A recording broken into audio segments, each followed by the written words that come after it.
Sa probinsya, marami ang libreng pagkain at isa na doon ang papaya.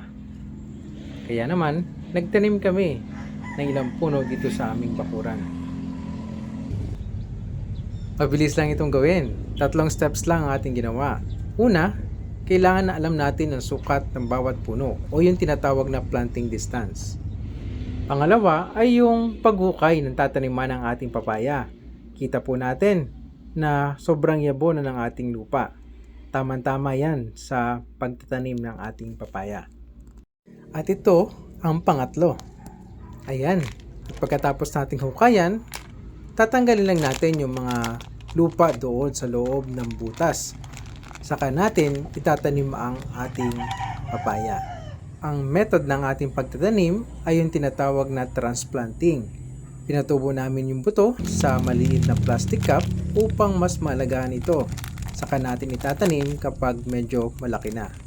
Sa ganitong paraan, mas sigurado tayo na tutubo yung buto. Mga ilang buwan lang, libre na ang ating papaya. Tamang-tama. Meron tayong manok, meron tayong sili, at meron tayong papaya para sa ating tinola. Biro lang po, pero pwede nating tutuhanin. At alam nyo ba ka-farmers, maraming benepisyo ang pagkain ng papaya, lalo na yung hinog. Napakasarap nito. At syempre, pwede tayong gumawa ng atsara. Paborito natin yon, di ba? Napakasarap. Ayan, at natapos na ang ating pagtanim.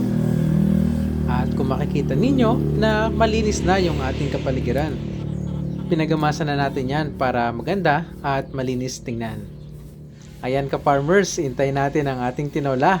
At syempre, yung paborito nating atsara. Try natin na gumawa ng atsara. At syempre, pag meron na, ipapatikim natin sa inyo. Kaya ka-farmers, abang-abang lang tayo. Yun lamang ka-farmers. See you next time.